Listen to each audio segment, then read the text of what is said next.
Ito, matagal ko na itong pinag-isipan ko ito ng matagal. Kasi yung lugar na sasabihin ko rito, halos araw-araw ako nandyan eh. Kaya pinag-aralan ko ito mabuti kung sasabihin ko ba o hindi. Pero napagtanto ko,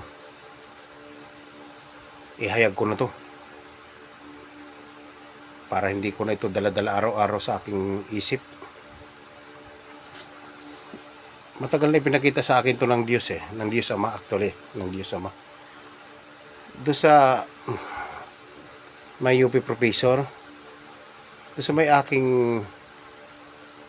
tinatambayan, pag napapagod ako kaunti, naglalakad ako eh. Tapos, dati yung lugar na yan, walang kabahayan dyan eh. Matagal na kasi ito pinakita sa akin ng Diyos eh. Pinag-aalangan ko lang, pinag-aralan ko lang kung sasabihin ko ba o hindi. Kasi, halos araw-araw nga ako nandyan sa lugar na yan. Baka yung mga tao, kung anong sabihin sa akin.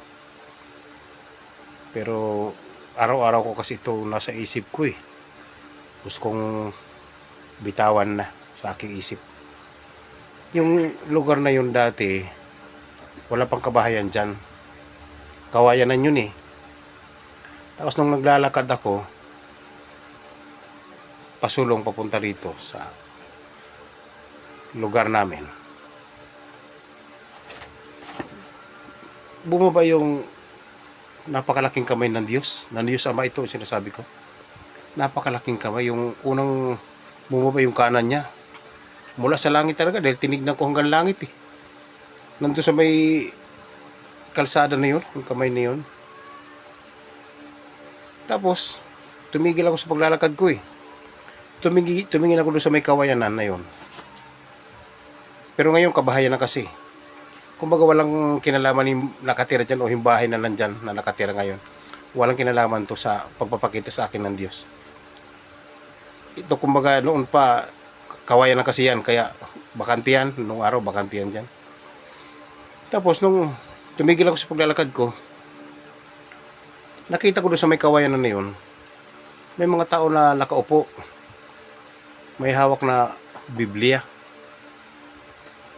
Pero hindi masyadong malinaw kasi yung mukha ng mga tao na yun dahil madilim eh. Madilim. Pinagmasdan ko sila yung mga tao na yan. Tapos, maya-maya uli, paglakad ko kaunti, nung mawala na yung kamay na kanan ng Diyos, bumalik na sa langit eh. Pinagmasdan ko talaga, tinignan ko talaga eh. Mula langit hanggang lupa, dyan sa kalsada na yan. Hindi ko alam kung sasabihin ko yung lugar na yun eh. Yung street.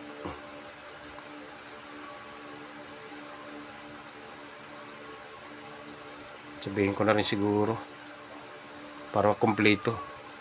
Diyan yan sa may upal eh. Sa UP Professor. Tapos di pagkawala nga ng kamay ng Diyos, umakyat sa langit ulit eh. Paglakad ko kaunti, maya-maya naman, bumaba naman yung kaliwang kamay ng Diyos Ama. May hawak naman na Biblia. Nagliliwanag yung Biblia eh. Hawak ng Diyos Ama yung Biblia na yun. Nagliliwanag eh. Tapos, inaabot niya doon sa mga tao na nandun sa may kawayanan, nakaupo. Tapos, nakita ko, mayroon pang mga dumarating na iba pang mga tao. Nararamdaman ko yung mga tao na dumarating na yun. Pati yung mga nakaupo na yun, mga makasalanan tao yun eh. At saka yung mga bagong dumarating, na nakikita ko na dumarating pa. Mga makasalanan na nagsisisi. Nagbabago baga. Nagbabago ng mga tao na makasalanan.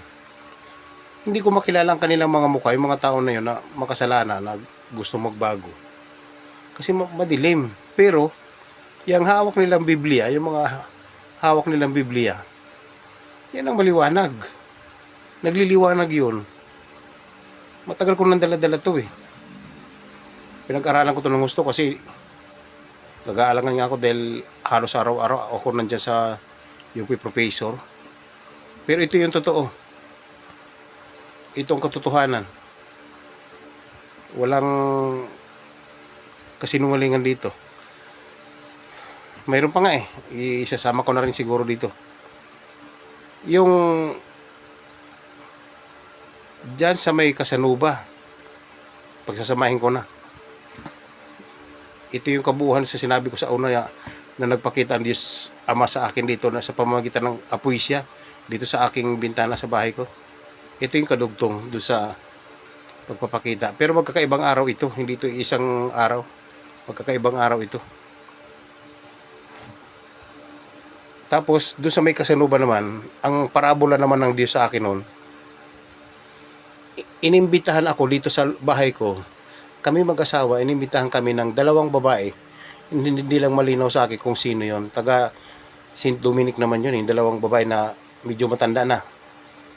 Pinuntahan kami rito, inimbitahan kami na makinig sa aral patungkol sa Diyos. Medyo matigas pa nga ang loob ko noon eh. Dahil busy nga ako sa aking hanap buhay sa pangangalakal. Tapos ito parabola ng Diyos sa akin. Tapos di napilitan ako dahil pinilit na rin ako ng asawa ko na sumama kami doon bilang pakikibagay doon sa nag-imbita sa amin. Tapos lumakad kami mula dito sa aking tahanan sa bahay ko, dito sa bahay ko. Lumakad kami papunta sa may Casanova na yun. Naglakad lang kami. Pagdating namin doon, kami mag-asawa, mayroon nag-assisti sa amin eh. Pwesto kami doon sa may tabi, sa may bungad, nang papasok sa may Casanova na yun. Yun yung subdivision na nandun sa may tabi ng bangko na. Yung nandun sa may, kung mas madali matunton yung harap ng ano eh, yung harap ng Robinson. Mas madali matuntun yan eh. Nung nandun na kami ng asawa ko, pumisto kami doon, umupo kami sa tabi ng kalsada na yun. Na may bungad lang yun, hindi sa looban ng subdivision na yun. Tapos, nung nakapwisto na kami ng asawa ko, may mga tao na nagdadatingan din para makinig sa aral ng patungkol sa Diyos nga. Tapos, dumating din si Jesus Christ. Dumating din. Pagdating niya, may kasama siya na iilan, pero hindi mga tao yung mga kasama ni Jesus Christ. Mukha lang tao. Kasi nararamdaman ko eh. Pumunta naman siya doon sa may, hindi ko alam yung street kasi na yun eh, yung unang kanto pagpasok sa may Casanova na yun. Yung unang street, sa may gawing kaliwa. Doon pumisto si Jesus Christ sa may, hindi naman kalayuan sa amin. Tapos, hindi rin nagtagal, i-claim ko na lang, ikwento para hindi mahaba. Ang Diyos Ama naman ang dumating. Mas marami siyang kasama. Anyong tao, pero alam ko hindi mga tao. Nararamdaman ko eh. Dumiretso naman siya doon sa may unahan pa ng pinistuhan ni Jesus Christ. Sasabihin ko na rin yung walang kinalaman ni simbahan na yun. Walang kinalaman yun. Yung simbahan ng nabasa ko kasi nagpupunta ako dyan ni halos araw-araw din. Ano yun yung simbahan ng